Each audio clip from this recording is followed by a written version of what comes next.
Good morning. I'm John Fortier, and welcome to the American Enterprise Institute for an event today on are we ready to run our elections? And it's election season, everybody knows that, but and lots of talk about who's up, who's down, who's going to win. But today, our charge is really to talk about the mechanics of elections, how they work, are we prepared, in what ways we're looking good, what issues we're watching out for, thinking some about past issues we've had, but especially looking ahead at this election and the future. We have a fantastic panel, which I'll introduce shortly, but I also want to just lay out how we're going to proceed today. We'll have some discussion among the panel, some questions, and then we'll also turn to you, the audience, for questions as well. And those are both audience members here in Washington, D.C., in person, as well as those watching C-SPAN and on our live feed. And that, if you want to submit a question, two ways to do that remotely. One is to email to Jaehun Lee, and that is jaehun.lee@aei.org, or on Twitter with the hashtag AEI Election Admin. So we welcome your questions, and we look forward to the panel going forward. So our panel today has tremendous experience on running elections, working around elections, and in interesting different ways. I'll start with Lori. Lori Scott was until very recently the Florida Supervisor of Elections of Brevard County in Florida. That's an elected position where both run for office and hold the office, but then you are the Chief Election Officer in charge of running local elections in the important state of Florida. Prior to that, she worked in the state legislature. Donald Palmer is a commissioner on the Election Assistance Commission. That is a institution in Washington which has connections to all the local and state election officials across the country, brings together information, does work on certifying voting election machines, and has a perch here in Washington to watch over all of our different local and state election administration practices. Prior to that, in several incarnations, he ran elections at the state level, both in the state of Florida, after the 2000 election slightly, and then again as the chief election officer in Virginia, and also has some work in the Department of Justice. Ben Ginsberg has been one of the preeminent election lawyers in Washington and the country for many years. He has represented parties, campaigns, was the general counsel for the Mitt Romney 2012 election campaign. He was also a co-chair of an important commission with his counterpart Bauer after the 2012 election, appointed by Barack Obama, the President's Commission on Election Administration. And today, in his retirement from the daily grind of campaigns, is still working on election official matters, including at the Election Officials Legal Defense Network, which defends election officials from some of the threats and challenges that they're facing, both from private and public sources. So with that, we've got three excellent guests here, and I want to start out with just a general thought about what's on your mind about this election coming up. What are the big issues that you see as things that the public should know about how we run elections, what issues we should watch for, what things we might be doing well, and what things we might need a little work on? So maybe I could start with Lori right here and work down the line. Okay. Well, I would say that in the last 2 years, that election laws, we've seen a lot of changes prompted in the different state legislatures. I think it's important for voters to be familiar with those law changes.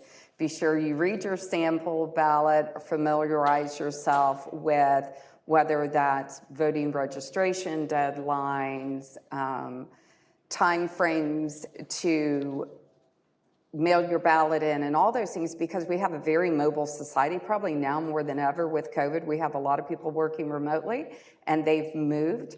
But the one thing that I think became really apparent in 2020 is how varied election law is from state to state. And that can be very confusing for voters who are moving to a new state if they haven't familiarized themselves with the law in that state or the changes that may have happened since they voted last. So Don, you from your perch get to see a lot of those different practices at the state and local levels. What's on your mind as to what we're watching for in this election coming up?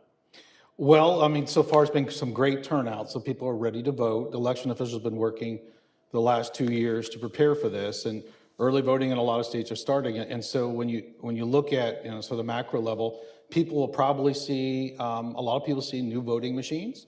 There'll be a lot more paper involved than what we had just 2 or 4 years ago, and you'll also have probably more transparency and sort of ways that election officials have tried to make that process more transparent. For example, you go to a county and there's some lessons learned from the last couple of years, the last 4 years. As technology comes online, we're able to do more things for transparency purposes. There's been a challenge with COVID. I mean, COVID put a lot of things on hold. We had to totally readjust how we run elections and sort of what we focus on and how we bring options to the voters. We don't have COVID now, but election officials are sort of moving forward in this environment. And so I'm looking at, those are things that voters can expect. The one thing that's been on my mind a little bit is just the tensions around the world when, some of our enemies or, nation states like China or Russia are, they're a bit aggravated. We're involved in, overseas in some issues. That sort of gives some concern to me only because of their motivation to try to disrupt our elections in some way. But I think that once you start elections, you may see an issue that arises with some of the technology. That's nothing to be concerned about. These things happen, particularly when you first start elections with early voting or the voting process, and it usually gets worked out. So a problem at a state or local level doesn't necessarily mean that there's a problem nationally. It just means that, we're starting the election process, just like starting your computer. Sometimes there's a hiccup before we get going. And so great turnout in Georgia and other states. And so if there's a hiccup here and there, put that aside. Don't think, obviously assume the worst. Go and vote. And if you're going to vote on election day, prepare for election day. So Ben, I'd love to comment on the same thing. You know both about election administration and law. I did want to emphasize one other group that Ben has been engaged with, which a report has come out very recently called Lost, Not Stolen, a report on the legal challenges that were made in the aftermath of the 2020 election. So maybe start with that a bit and just sort of tell us what you found about the flurry of post-election legal challenges. And if you want to highlight some legal issues that are there that you think are going to be recurring or coming up, we'd love to hear that as well. Well, John, I think you have to start with the fact that the 2020 election was really a well-run election. But there were a whole lot of litigation, 64 cases filed altogether, challenging votes in the battleground states. And what's going to happen in 2022 sort of continues to fall under that general ambit. Now, in the Lost Not Stolen report, a group of conservatives got together and examined all of the cases that were brought challenging the results. We dove into the allegations as they were made, and our conclusion was that those legal challenges failed simply because there was no evidence of the fraud and irregularities that undergirded that. So as you go to 2022, I think that election officials around the country are prepared for the challenges that came after the 2020 election, that they're checking their rolls and they're checking them twice for illegal voters, that absentee ballot procedures are much firmer, set in place, better talked about. So the sources of those suits, I think election administrators, as best I can tell, done a really good job of preparing for that. The 2022 election is really going to hinge on sort of asymmetric warfare type of activities that may take place. Some states, for example, have given more leeway to poll workers and poll watchers to challenge voters. So will there be disruptions in polling places, and what post-election litigation would or could that lead to? Will there be massive challenges to registration rolls? We've already seen a little bit of that in a couple of states. In terms of the casting of ballots, will there be challenges to the way voting machines actually operate? Every state has a pre-election day testing period in which they run through sample decks to be sure that each and every machine in each and every polling place is accurately counting votes. But there are likely to be challenges on that. And so it is more the untraditional actions that may take place post-election. And of course, more than anything else in this election, there are people running for office, including offices that administer elections, including offices that administer elections in battleground 2024 states, who have at least indicated they don't believe election results or have faith in the system, and they would not certify results if they in fact were in positions of authority for the 2024 election. And so in many ways, the 2022 election is the first electoral plebiscite on the notion of election denial.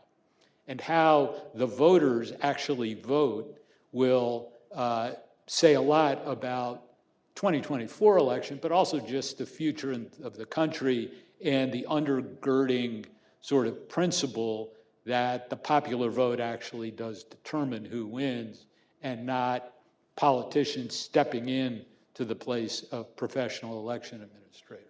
I want to follow with Ben on one issue. You raised this issue of voting by mail, or the different forms of voting that take place in America, been changing over a number of years, but had dramatic change in 2020. Especially this issue of the last minute changes that were needed or seen as needed for COVID. That brought us into a different world of polarization and difference in our politics. What had probably been some differences about the value of voting by mail between the parties was exacerbated, with Democrats becoming much more favorable and Republicans much more skeptical than they had been. And I think some of the issues that you brought up in your report were kind of the aftermath of those sort of things. What sort of changes were made at the last minute? Was it right to make those changes? Can you put in your crystal ball and start thinking about what kinds of issues we're going to have in those areas? And I'd love the people who've administered and run elections to think about the trends there as well. Like, what kind of issues do you think are we going to see a little less of that because it's not an emergency situation? Have we settled? Or is that the type of issue that you really think is going to be something that we're going to be talking about in the courts post-election? Well, last-minute changes are always a problem because they can cause confusion among the electorate, and that's something you want to stop from happening on general principle. Now, I'm sort of struck by the fact that there is much less talk about pre-election litigation than there was last time, which is, I think, somewhat encouraging for a lack of last-minute changes. And frankly, the last minute has come and gone for most of those changes. You know, no cases got themselves up to the Supreme Court, or really courts of appeals, with the exception of a Pennsylvania fixing absentee ballot case. So I think we see less than that. The question in my mind is whether we're seeing less than that because there's no national election, and whether that will come to the surface again in 2024.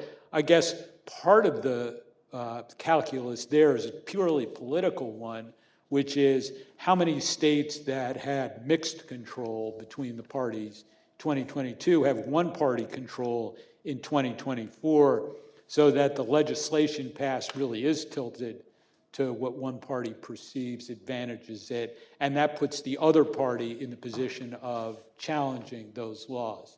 And then I guess the other subpart of that is whether in certain states that delegate a lot of authority to administrative officials on the state level, will they make changes, or have they been sort of chastened after the 2020 experience? So maybe I can turn to Don with also a question about the way we vote. I wrote a book a long time ago about absentee and early voting back in 2006. And one of the themes of the book was, boy, these practices, both voting by mail, but also early in-person voting, are really increasing. But looking back at 2006, it looks kind of paltry compared to today, right? Those trends have increased. And the 2020 election was just another jump up with, I don't have the exact figures in front of me, and we can argue a little bit about the numbers, but essentially well over 40% of people voting by mail, another close to 30% of people voting early in person, and election day really dropping down to less than 30%. The first time ever that less than half the voters had not shown up on election day. Of course, that's been true in some states, individual states for a while, but nationally, it was a dramatic change. So what are we seeing on the ground across the country? Different states going in different directions. What's your sense of, is 2022 going to be a falling back to somewhat more pre-2020 trends, or are we going to see this kind of level of voting by mail, voting early in person? What are the issues that you see? Well, it's funny. This has been a discussion. I saw a survey that 40 to 50% of people will vote in person this time. And that's what they're telling pollsters, and that's interesting. And I think election administrators will be prepared for that with early voting sites or with election day precincts. I think it's interesting in 2021, I think that you did see the pendulum change a little bit in Virginia, where more people voted in person than they did absentee. And it just makes sense. I mean, a lot of citizens who don't really have a preference perhaps, but in the world of COVID, they made a decision that, look, I'd much rather just vote my ballot at home and send it in, or vote absentee. And if it was allowable, then they did so. I actually think, and I've been thinking this for a while, is that I think Florida sort of leads the trend here because, when I served in Florida, you had vote by mail, you had early voting, and you had election day. And it really has become almost a third. I mean, it's really remarkable how people, when given choices, make different decisions and they decide what they'd like to do. And so I think that what you'll find is that more people will vote in person, early or on election day. And I think political parties have a lot to do with it. They sometimes encourage their people to vote early. Even in Florida, once again, it's amazing how, early in my career, Republicans were voting by mail significantly in Florida. And very, very rarely in early voting, for example. And so that has significantly changed. Now, a lot of Republicans vote, early voting, fewer by mail, and then, largely on election day. Those trends were 180 degrees, let's say 10 years ago. So, I think you'll see sort of a settling out where people will make decisions based on their needs. In the current state, COVID was unique, where more people voted by mail, but I think you'll have more in-person voting, and election officials are ready for that. So it's a good segue to Lori, because you in Florida here, and love to hear about your thoughts about on the ground in Florida, but maybe you could also take us back and tell the average voter out there all that goes into preparing for an election, and that election day isn't just one day in November, that it's many days with many processes that are in place before, and give a sense of what really needs to be done to make elections work in a way that people can feel confident when they show up to vote. Well, I think that's a great question. The logistics that go into conducting a seamless election for a voter to walk in, cast their ballot, and leave is tremendous. I mean, I don't care what size your county is. Brevard is the 10th largest county and the 3rd largest state in the nation, being Florida. So we would start logistically, pre-COVID, would start a good 6 months before Election Day. Reserving supplies, trucks, getting your paper in order, starting recruiting your poll workers, making sure all your polling locations are still available. In Florida, we have hurricanes. Sometimes they're damaged, your polling locations. So you may have to scramble it. And again, conducting elections during hurricanes, your poll workers may have left or their homes may have been damaged. So then you add COVID to that and have supply chain issues. So now we're backing that 6-month planning out to more of a 9-month planning.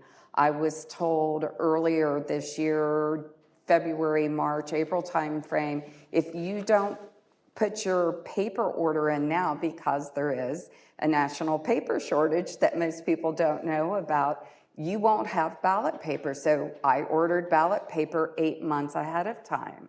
I had to change printers to print my sample ballot because they didn't have the paper. The printer I've used for 10 years didn't have access to paper.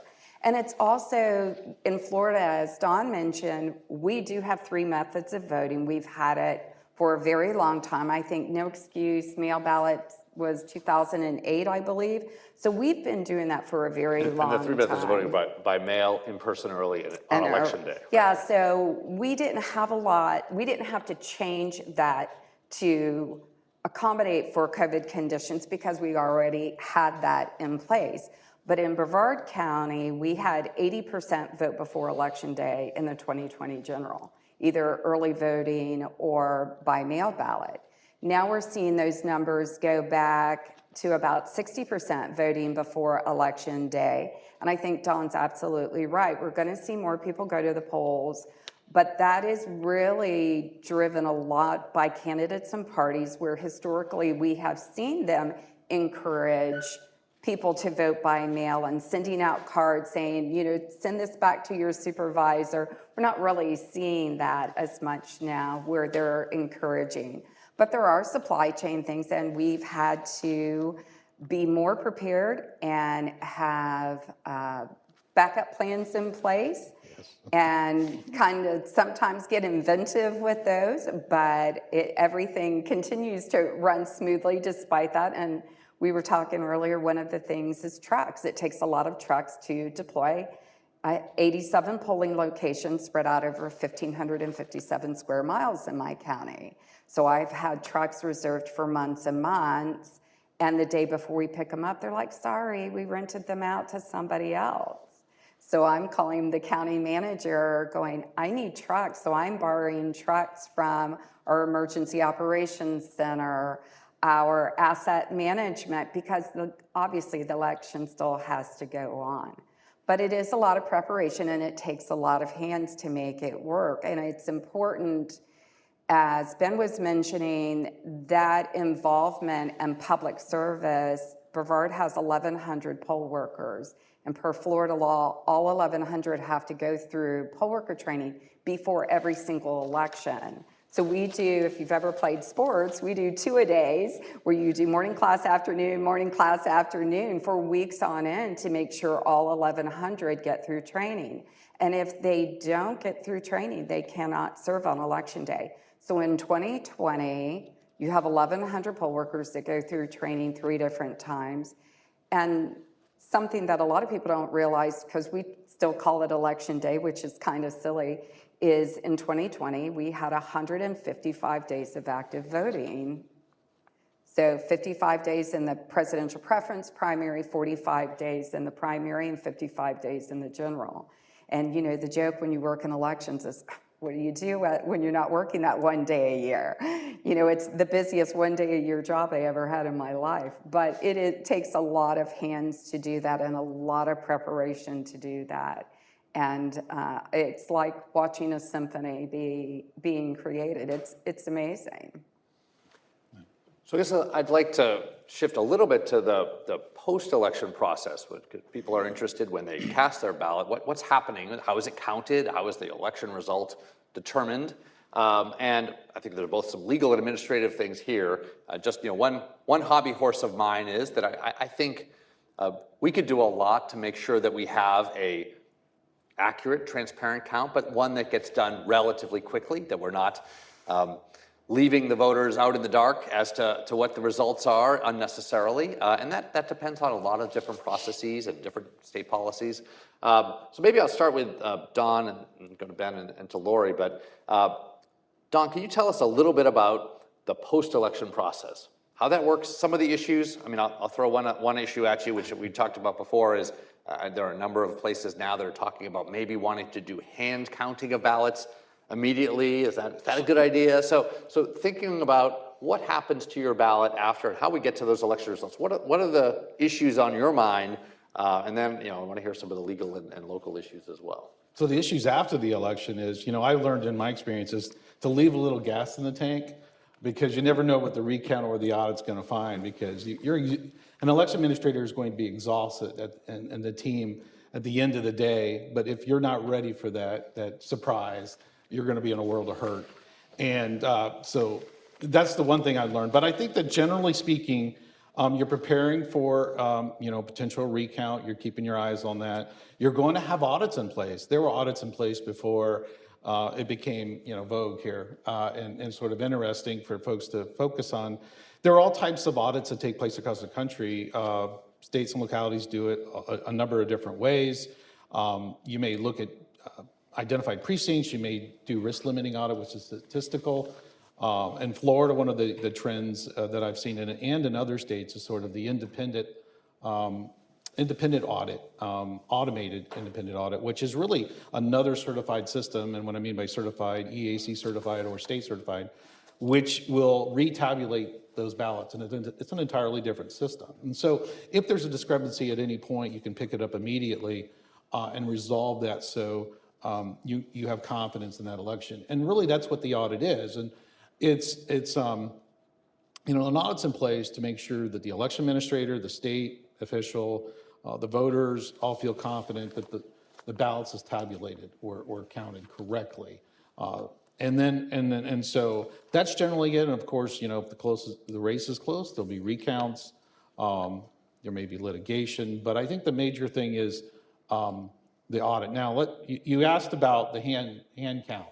A hand recount after an election, for example, you saw that live during the 2000 election. That was quite the scene, Yes, you right? did. Now, those were just the ballots that there were questions about. Imagine going through, 15 million ballots and counting, a 5-page ballot with 10 races on it, and tabulating results that way.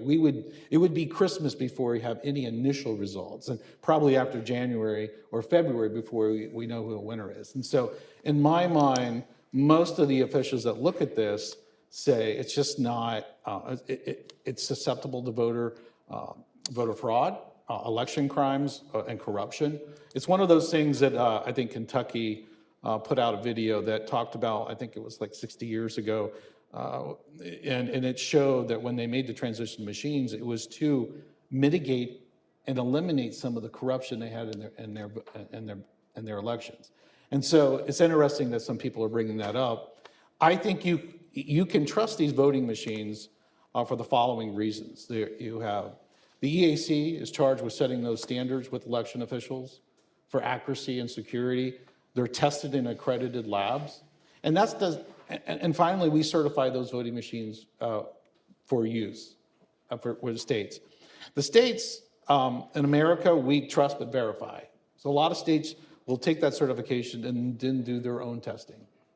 And then prior to an election, as you mentioned, we have logic and accuracy tests. So you literally have multiple layers of testing at all layers of government. Both political parties, nonpartisan people's political party are part of that process to observe and to be a part of it, like myself.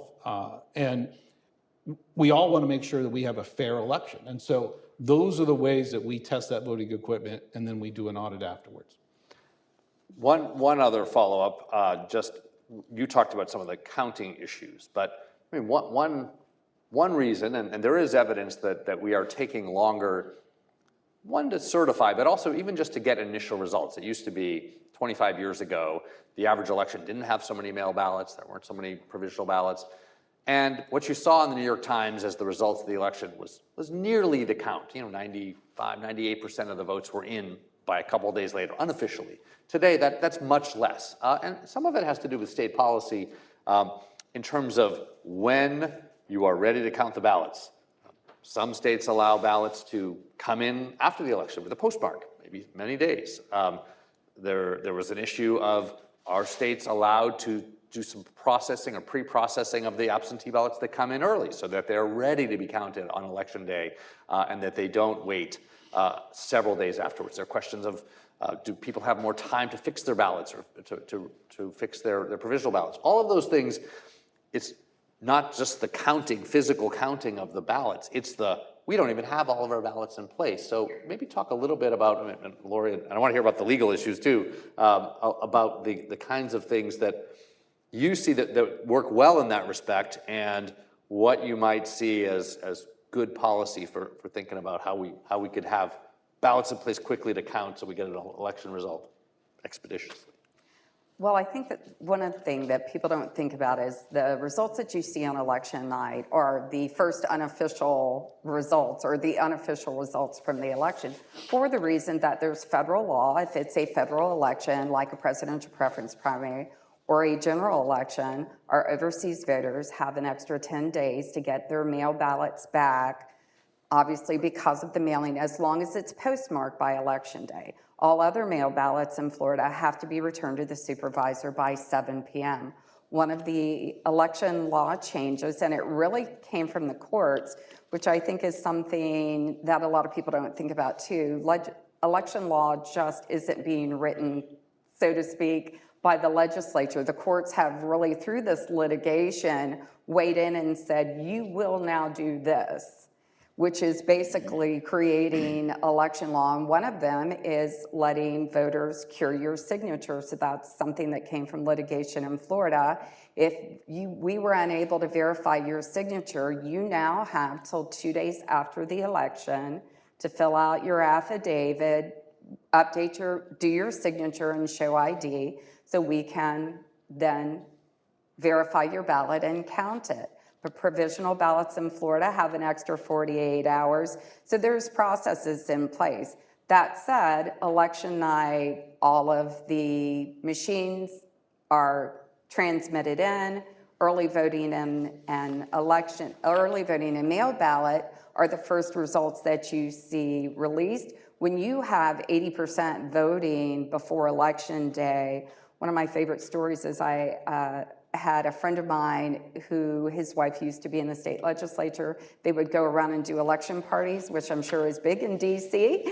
So he's like, Lori, I have a bone to pick with you. Your results came in so quick. We got to one party, and the second party, they were done because we had them in 45 minutes. I mean, as Dawn said, with the equipment, and it's so important, and I know Ben touched on this too, we do pre-logic and accuracy testing of all of that equipment. It is a publicly noticed meeting. We do post-election audit with actual ballots, run them back through publicly noticed meeting. Before 2020, no one ever came to those meetings. It was like, you did, other than you? They just didn't come. And you know, the laws have gotten more and more and more, especially since 2020, of making sure this process is transparent. But it's only transparent if you, the voter, participates in it, right? It doesn't matter what all I do to show you that this election was accurate and transparent if you don't show up. And part of that is, I think there's a mentality out there, I don't want you to show me because then I'm allowed to have my own thought or my conspiracy that you're not going to debunk by saying, but let me show you. So Brevard County is one of the counties, as Dawn mentioned, who has chosen to go with an independent audit system. So I run 100% of those paper ballots back through an independent audit system, and it captures an image of that. And people ask me for copies of the ballot. I can send them to you, and you can hand count them all you want to. But right now, we have a general election. It's a 14-inch ballot, front and back, so it's 4 sides. Basically, think about you've got 6 feet plus of ballot. So it's not like one race that you're going to hand count. You're going to hand count every candidate race, every referendum, every constitutional amendment, every city referendum on there. I think December, Don's saying December is optimistic. I think you'd be waiting to Easter to get results from, it takes 15 plus minutes just to read our general election ballot right now, just to read it. So you're going to sit there and go through each one of those. And I find it so interesting that people don't trust equipment that is tested and retested, but will trust somebody hand counting it. I just find that amazing.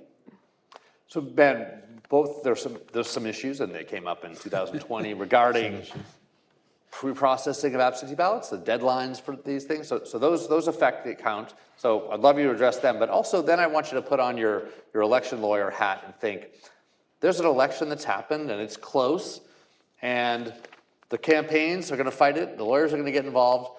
What should we be watching in that? What are the issues we should be watching? Take us through the process of how that might work. I know it's a little different from state to state, but what does the public need to know about the counting and recounting legal challenge process?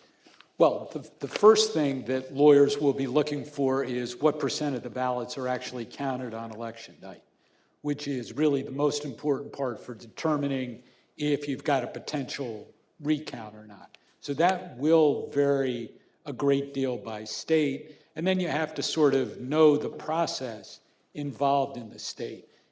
Both Republicans and Democrats are guilty of contributing to the problem of late results. Republicans, because there are a number in states that don't want absentee ballots processed until election day or shortly before. That adds time to it. Democrats, because they believe they have an advantage in late arriving ballots, postmarked by election day, but after. And there's some political science research on that that's basically been challenged by a lot of other political scientists. But nonetheless, there are states in which you don't really know if you're going to have a recount or not for perhaps a week or two after the election because of late arriving ballots. So the first thing you check for is the margins. Then you hear from your army of poll watchers of complaints about irregularities in polling places. And you need to track them down with, well, let's say more specificity than was provided in a number of legal challenges in 2020. But you do need sworn affidavits from people who actually saw irregularities to know if you've got the grounds to bring a legal case. I think one conclusion you can draw from 2020 is that post-election challenges to laws that were in place well in advance of Election Day are not going to work. So, in other words, if you think after Election Day the law that allowed ballots to come in late was really unconstitutional, you've waived your chance to challenge. You have to do that before the election. But when campaigns and candidates are a little bit desperate about things, you'll go back and file a suit like that, even if you kind of know it's going to lose. The lesson from 2020 is that campaigns will go through the legal challenge process and not accept the results. And that was categorically different from what happened with tight and contested elections beforehand. And so the answer to your question about what are all the legal considerations, really good question. May not be the most relevant question. The real question is whether candidates will accept the results of the process. And I think there's a big question mark about that. And hand recounts is like the perfect example to display that. We saw it in Florida in 2000, but every other recount I've ever done is that when people do hand recounts, there are political preferences that the counters have. Machines do not have political preferences. And so if there is actually a hand recount or a hand count in the initial instance of ballots. In this day and age, with observers being able to get close, in the age of social media, something we've not had in earlier recounts to the same level, there will be specific challenges to individual ballots, so that you may not get the count done until Christmas or Easter, but I think it is almost assured that there will be pretty serious equal process, due process challenges to the way the counts were done. In other words, were like ballots counted the same in every instance, or was there, a hanging chad that got counted one way in Palm Beach County but a different way in Brevard County? And those kinds of challenges will take place. So we could find ourselves in a real morass of litigation for a long time. And just to follow up, you made a point that, of course, there's the counting and the recounting and the legal challenges, and then there was the question of the acceptance of the results. There certainly was some talk and some action in 2020, and some people talking about perhaps not being in a position of not certifying elections. Do you want to talk a little through the legal viability of that? I mean, my sense is that maybe people saying that have not really thought through how that's going to work, not in addition to the fact that might have some bad consequences, but the ability of someone not to certify the election. I mean, arguably there probably are courts and other institutions that will step in, but what's your thought on that last step of the process? If someone were to say, we're not sure this has gone forward, what are the remedies? Maybe I don't want to certify this election. The way the system works is that in this country, and there's an institutional design question of whether we do it again, but today in this country, there are over 10,000 jurisdictions, each responsible for the casting, counting, and on some level, certification of their votes. So the question arises because there are people on the ballot who have said they may not trust the machine, so they won't certify the vote, even although it kind of looks accurate. And so the certification process funnels up to the highest level. So if there's one county in a state that doesn't certify an election, and there are enough votes in that county to be outcome determinative, then the official process of seating the person elected sort of runs into a huge speed bump, because the certifications on the highest level, where it's governor, state legislative, congressional, means that all the votes in that jurisdiction have to be certified before the larger certification can take place.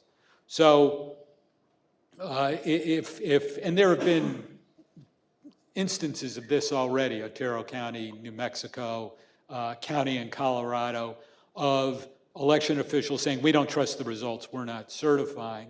Then you end up into a real morass of who declares the final winner. Now, the other thing to keep in mind, just to show you how complicated our system is right on the presidential level, which we're all attuned to, that's the electoral college and slates of electors that come from the states. When it comes to congressional races or state legislative races, then the individual state legislative or congressional chamber is the final judge of its members under the Constitution. So that gets into a huge fight in Congress and legislatures, potentially, over who the rightful winner was. That would be true also of a gubernatorial contest in most states. So even putting aside what might happen in 2024 with the Electoral College, you may see some test runs of dysfunction in 2023. I'm asking people who have questions in the audience and those out in the virtual world watching us. Again, if you want to send a question in from afar, you can email Jaehun Lee, that's JAEHUN.LEE@AEI.org, or tweet at us with the hashtag AEI election admin. And again, in person in the room, we'll be ready for those questions shortly. I have two more subjects I want to touch on quickly before we get to those questions. One is, we talked a little bit about this with 2020 and the COVID emergency, but there are emergencies and unexpected things that come up. We think particularly this election of Hurricane Ian, just on the other side of Florida from where Lori is. And Florida actually is a state, for obvious reasons, that has had to think about dealing with sudden emergencies. You can't follow the plan, you can't necessarily follow the law. Can you say a little bit about how you deal with hurricanes, and I think, or other emergencies, both logistically and then, legally? I think there's some challenges too as to changing the way you run an election at the very last minute. So how should we feel about Ian, but also more generally about the issue? And I think Ben touched on, the issue of when you have to change something last minute. Obviously, it's one thing if the legislature or the courts do it, but then there's these things called hurricanes in Florida, and we were just hit last month on the West Coast. Hurricane Matthew hit the panhandle of Florida, and people lost homes. Polling locations were gone. Mailboxes were gone, and that's what they're running into now on the West Coast of Florida is you don't have a mailbox, your home is unlivable. You may not have access. Sanibel Island, the bridge to Sanibel Island was gone. It's just gone and damaged, and they had to go get boats and get those people off or get supplies to them. So you do have to be creative. The legislature has to be prepared. The governor, through executive order, can do things. He did that during Hurricane Matthew and now with Hurricane Ian for certain affected counties to allow for something like where you could do a vote center. You may not have 87 polling locations to open. You may have 40 that are functional and the rest aren't. So can you create basically a vote center or a large early voting site? Will you let your domestic voters fax their ballot in because they may now be in Georgia staying with relatives because their house is damaged? It's having first responders. We found out in Matthew, there were first responders that were out of their county or out of their area that were helping. So really it's all about preparation and knowing. When I ran in 2008, we had Tropical Storm Faye that just flooded. So it wasn't a hurricane, but it dumped a foot of rain. So polling locations were inaccessible. So then you have to alert all the voters that live in that area. You've had to do an emergency movement or change in polling location, which we've had to do. How do you get a hold of those voters? So it used to be that you put it in the newspaper, and the Florida law is you still do that. How many people here get a newspaper or print a newspaper? Exactly. So, it's really taking advantage of your supervisor's websites, looking for those emergency notices, breaking news when you're out, because no matter where you are, most people now have a phone and they can access their supervisors or their election administrators' website, see if there is a change, see if there's been an executive order or some change that still allows that vote or gives them an opportunity to vote a different method or a different way to make sure that their vote counts. And one thing I'd love to backtrack on, if I may, just for a second, is I know we were talking about the 2000 recount, and Florida was the butt of jokes for 20 years in 2000 with hanging chads. Brevard did not have them, thank God.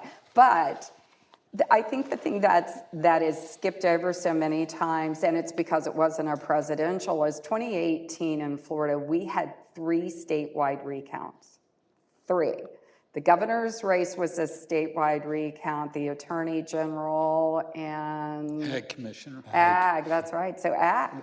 So the machines went through not 1, not 2, 3 statewide recounts. Those ballots went back through, and that was a test of the equipment that has never happened before. And it's unfortunate that that same equipment that was used in 18 and was put through these multiple proof of that they were working accurately. And trust me, my little office was full of attorneys on both sides, both parties, both candidates, and they were looking at every one of those things. But again, it's transparency that if you don't know about or if you're not involved in, it's easy to forget about. So Thank you for letting me mention that. Oh, that's good. So Ben, couple things. One, I'd love to hear your thoughts about some of the legal challenges to emergencies, and we had them in 2020. 2020 was an emergency. Things changed very quickly, but also these things come up in a lot of different ways. We had an election on 9/11. It was a mayoral primary election, which had to be basically canceled or postponed. That's the extreme version. But we have, I think, every election, even on a much more pedestrian basis, things that happen. Questions of, did something happen with the lights going out, or something happening where maybe you need to go to a court to extend the voting? That's controversial. Both sides argue, was that the right thing to do, or is it just one party trying to get an advantage? So can you weigh a little bit about the sort of last-minute emergency types of legal challenges, and what you would say about how those play out? Well, the different positions that sides take tends to be a results-driven analysis. So it depends very much where the problem takes place, what the general feeling about the election is, if it's very close, and if it's a state that has a history of charges about stealing or about suppression, then it's a much more high stakes sort of a challenge. But both sides have their papers written already for whichever side they're on in any sort of emergency that takes place. And so the devilish part when you're a lawyer preparing for that is not so much drawing up the papers for situations that have already taken place, like lights going out or a storm, but the unanticipated ones. And it is the things you can anticipate and the legal posture that lawyers then end up taking that becomes the most contentious. Generally, I will say that the key issue in all of those, if there is a problem, is how big the geographic area where you're going to extend voting hours or provide another opportunity to vote is. And is it limited just to the place that seems to be having the problem, or is it broader than that? And that tends to be a lot of it. And just to bring it contemporarily into the Electoral Count Act reforms, there are different versions in the House and the Senate of how to define and how to handle an emergency situation. So there's still suits to be filed that will create new precedents, I think. Don, you have been in conversations about our most recent Hurricane Ian and some of the very affected counties in Florida, but you also have a national perspective on what other states, some of which don't have hurricanes and probably aren't quite as prepared for the kinds of emergencies. So tell us what you know about the types of things that have been done to recover from Ian and have an election, but more generally also what's going on around the country in these issues. Well, if we're talking about national emergencies, you'd be surprised. I mean, a couple of years ago, we had a conference and we talked about the fires in California and how they were impacting. And flooding's an issue with hurricanes. You have tornadoes. Superstorm Sandy was sort of interesting because a lot of the power. One of the first issues I faced in Virginia was these recurring snowstorms right during election day. And what you have to face as a chief election official is the legislature has given you certain authorities to address an emergency, but sometimes they don't always give you enough tools to serve the voters. Like, for example, in Virginia at the time, we had all these first responders leaving the state, and we didn't have any ability to allow them to vote before they went. And so we were calling offices in the middle of the night to try to get them up and allow these people to vote.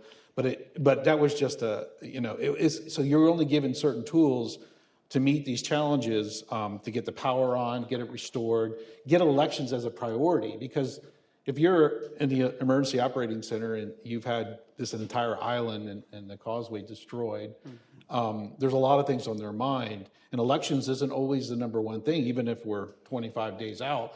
You have to remind them that, look, we need to have this building restored as a priority, or we will not have voting in this area. They're worried about survival of people. They're worried You know, they're worried about dangerous situations. And so have I been told no before? Yes. But we got to yes. So we have to have a facility, we have to have power, we have to have a tent or some other facility. And so at the federal level, you know, we're just trying to facilitate that process where if FEMA needs to be talking to the Emergency Operating Center, so whatever the local election official needs, they can get and where they need it. Even if it's a temporary facility or a tent or somewhere where they can, so the voters can vote. And that's what you're seeing in Lee County. You have a number of super early voting centers. Okay, I'm going to do one very quick round here. It's a big subject, and then to your questions. So be ready with questions. The last question here is this.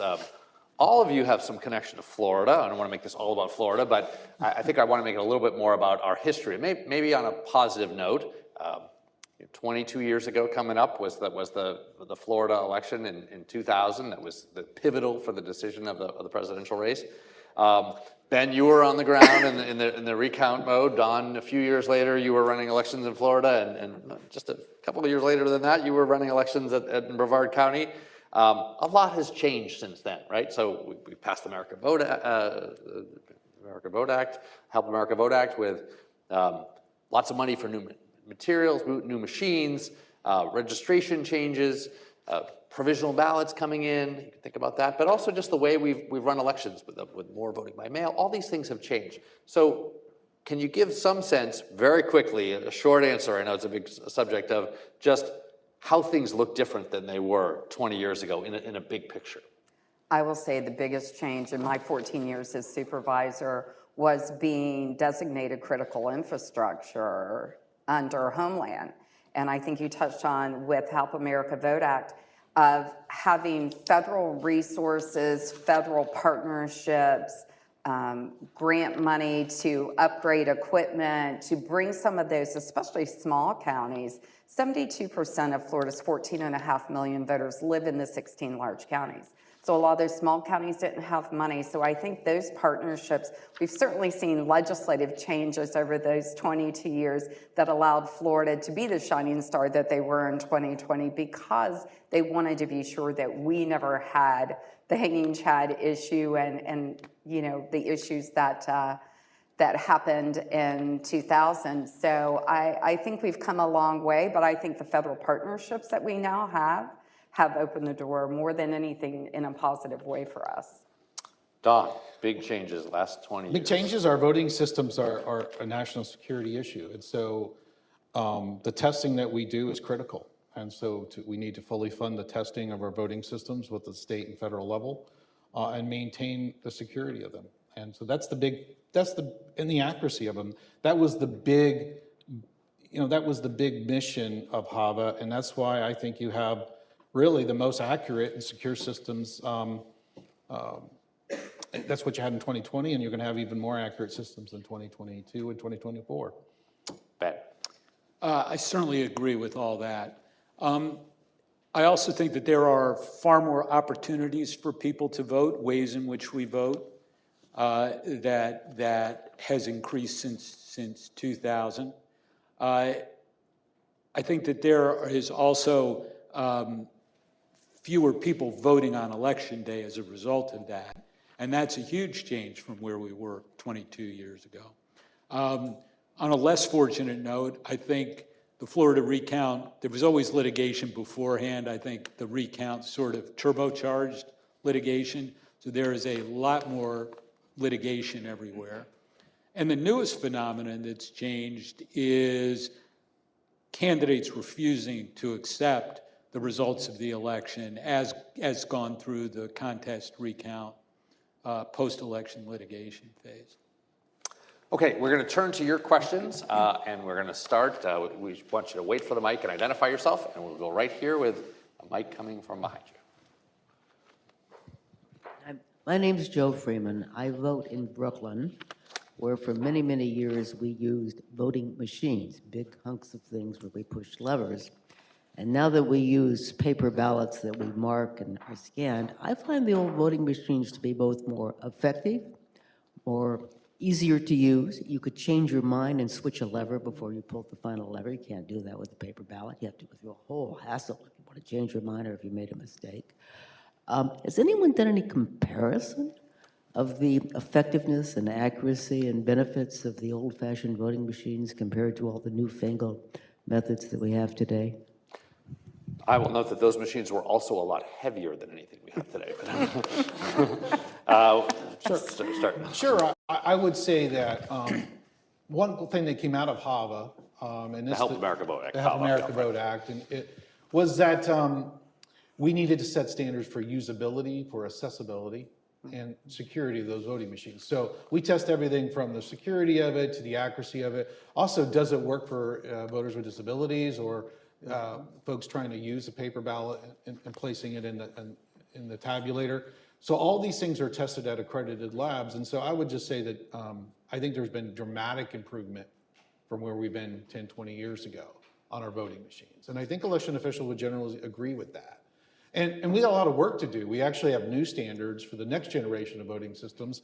We just need the resources to be able to purchase those systems. And so we're just keeping up with the technology that's available. A lot of it's been incorporated into the voting machines we have today, but we literally have a standards development with NIST and EAC and the election officials, some of the best experts in the world. They help set these standards, and then we have these labs that attest the voting systems to those standards.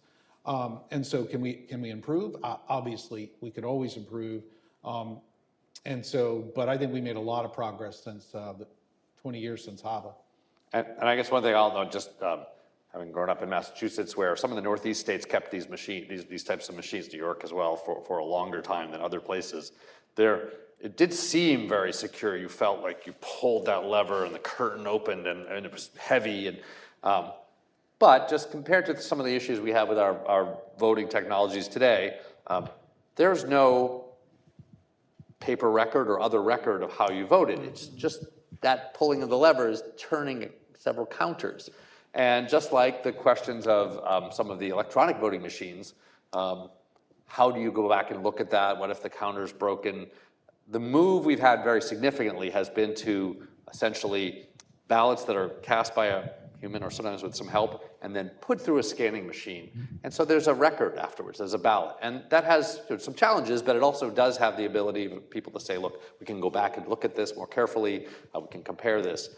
Those sorts of machines, just like the electronic voting machines without paper trails, had that worry as well. So do we have another question in the room? Yes, I'll go here and then I'll go to Carlin as well, so start. Hi, Christina Van Mossberger with Medill News Service. I have a question for Lori Scott, but really, I guess for all of you as well. We saw, Lori Scott, you faced criticism and attacks from the local GOP kind of following the 2020 election in Brevard with your oversight of it. So I was wondering, with some of these new state laws in some states where election officials could potentially face criminal prosecution for some conduct, as well as all these threats we're seeing and harassment from against election officials and election workers, how do you think that will impact the running of the midterms? And do you think that could cause some difficulties and some intimidation?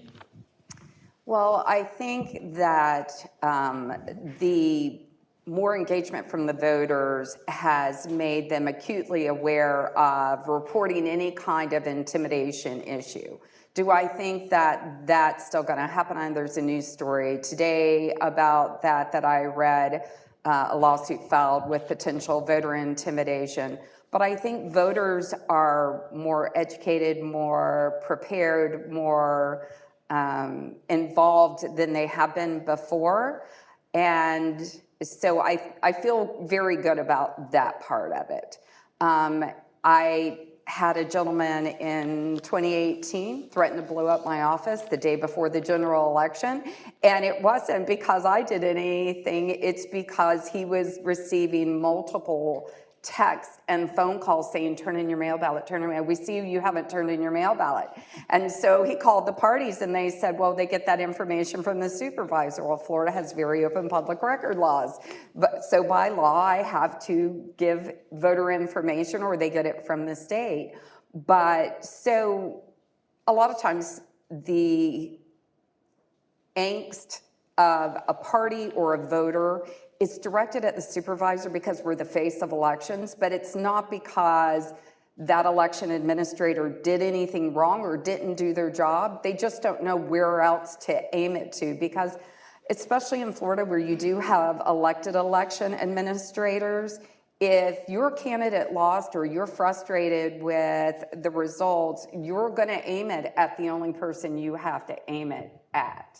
I mean, you become that target. And you know, when you run for office, you have to have thick enough skin, and you have to have your policies and transparencies and be able to prove what you did. And it's one of the reasons that I went to 100% audit from an independent system. So, you know, if you don't come to those meetings, you don't see the testing, you don't come to a post-election audit, I can still send you literally a copy of every ballot cast, because we've had a paper trail in Florida and Brevard County since 2012. So, yeah, I mean, it's just part of the job, unfortunately, as Ben said, with election deniers or candidates who lose. Basically, I feel since 2016, no candidate has lost. I just, you know, and elections are at least half of everybody on the ballot is going to lose. That's how elections run. Ben, I know you are connected with a group that is defending election officials against both legal and other threats. You want to say something on this question? Yeah, I think it's a real problem to the system itself. The threats and harassment and some provisions of some state laws that seem to have kind of supercharged the harassment of election officials. The statistics on the number of experienced officials who have left their jobs is pretty overwhelming. And as with any institution, when you lose experience, your organization can suffer. So I think that the number of elections officials who have resigned is troubling. I think provisions in the laws that can hold election officials criminally responsible for acts that sort of seem there are going to be built-in violations because of human nature are troublesome. And it is, ours is a system that runs on professional administrators and lots of volunteers. And the more trauma and drama you have about voting and doing the job properly, then that's going to take a toll on the people who actually make the system work. And at that point, the whole country suffers. I'm going to, do you want to? Yeah, I would just say that, look, election officials, particularly poll workers, in that polling place, it's I don't make it over dramatize it, but it's like a court. It's like a courtroom. You know, people have a right to go in there to vote. There might be poll watchers there to observe that process, but election officials, poll workers in that place have a right to make that a safe place where people can come in and vote without disruption, without interference, without drama. And this is happening across the country as we speak today. You know, election officials like Lori, it's the least political place on this planet, okay? When you're trying to administer an election, very, very, very little have anything to do with partisan politics. It's about making that election run. If there's issues with how we run, you know, what resources we have, how we're, you know, the methods of voting, that really is a legislative issue. And so once game time is on and the election is ongoing, those folks are inside the bubble trying to administer a free and a fair election inside a polling place. No one's given preferential treatment. No one's treated in a negative way. And so they deserve your respect as citizens. I mean, it's part of civic engagement is being involved in the process. You have to be, or we just won't be a democracy, but you have to be respectful or it will have negative consequences for our country and the election process. I'm going to turn to Carlin Bowman of AEI for the next question, but I do want to, that reminds me to let you all know that today we're talking about how we're running elections. If you want to come back to this very room tomorrow, you can hear about Election Watch, our longest running election program in Washington, going back to 1982, Carlin being one of the founders of that. So come join us as well to hear more about election predictions, results, and then following on today's on the process. So Carlin. If more states embrace ranked choice voting, do you expect new challenges, and will the delays be longer than they are now in reporting results? Ranked choice voting and how it might affect the running of elections and maybe the delay or length of time that it gets to get results. Well, there's a certain level of complication, but there's more and more systems are designed to accommodate that come through the EAC. Some states have provisions in their state constitution that might prohibit it, so that's been an area of litigation. There's going to probably be challenges both at the state and federal level on ranked choice voting, but that's, I mean, really, that's ongoing right now. You know, municipalities, localities, sometimes they have the authority to implement them themselves. You've seen that sort of movement with that. A few states have gone in that direction. But as you do, there will be litigation, as Ben has said, all along the way. And we'll see where that rolls out. But as an election official, it's a little, there's some complications to it, to the voters and complications, but as a voting system is submitted to the EAC, for example, we will test to make sure it works properly. And I just might take us back to our earlier discussion about counting the votes and resolving, getting all the ballots in place to count them. I mean, one of the challenges with ranked choice voting is because you have several layers, and essentially this is you're determining who was the 4th place winner out of 4, and then the 3rd place winner. You could have very close elections that are not even the top 2 candidates. And so you really need to have all of the ballots in place. You don't, in some elections with 2 people, you're going to count all the ballots ultimately, but you have an initial sense of who's up and who's down. But with this ranked choice voting, you need to have all the ballots in place, ready to be counted. And all of the delays that might come from ballots coming in late, or challenges to ballots, or ballots that you didn't process early enough and you're not ready to count them, all of those things contribute to you can't even start the process of doing the ranked choice voting count. So I think that's something we want to consider. We have one last question. It's quick, and we got it right here. The microphone is right behind you, and we'll end with your question. Thank you, Leon Peace. And my question is, there's some thought now that the efforts and concern, there's a cultural war, I guess, to undermine confidence in our system.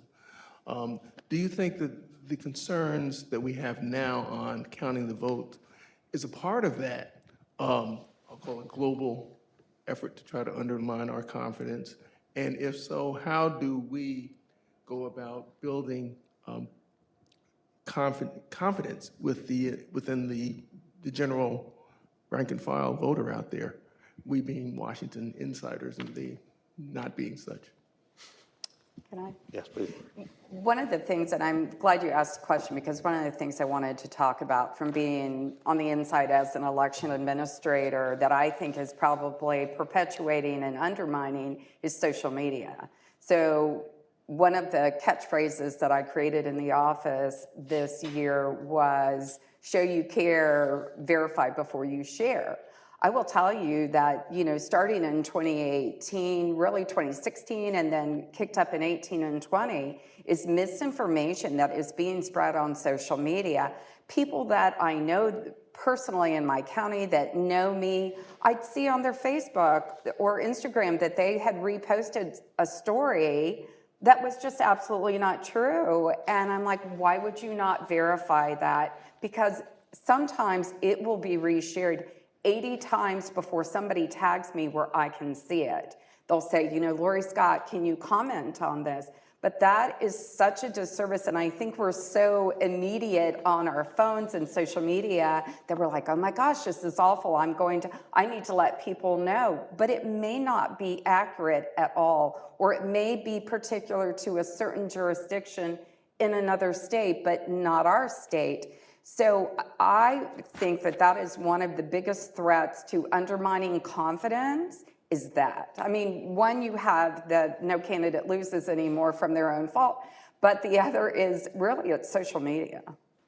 Well, so the answer to your question on where the solution has to come from, and your completely apt comment about Washington insiders maybe not getting it entirely is, I think, right. At the Election Officials Legal Defense Network, which we set up to provide pro bono services to elections officials who were under threats of suits from state laws, we kind of realized that that was treating the symptom but not the disease. And the disease is the underlying mistrust, which is indeed connected to a lot of other things, social media being among them, but it's a long list of problems in the society. What we've found and what we're starting is a program at the local level to look at elections, in which we want to get together the pillars of the community, leaders of business and education and faith leadership and civic organizations, to meet with the local election administrators. And by local, I mean really the administrators in the most contentious counties in the country, and have the elections of the leaders of the community realize how important peace and tranquility and acceptance of election results for the peaceful transfer of power is to their communities. And to have the leaders of the community as an advocacy group for the accuracy of elections, which we hope they will come to understand after the local election administrators sit down, as Lori described to you, and go through step by step the incredible number of safeguards in the system, which Don also explained, and by the leaders of a local community where election acceptance of results is a real problem, being advocates for the accuracy of the system, no matter what happens in the election. We hope that that's the way to deal with the kind of poisonous atmosphere we're in now from the ground up, as opposed from the top down. Don, we're up against the clock, but you get the last word, brief. Well, I think it's about, civic education and civic engagement. I mean, you can disagree with a policy, you can be disappointed in the result, but you have to respond in a respectful manner.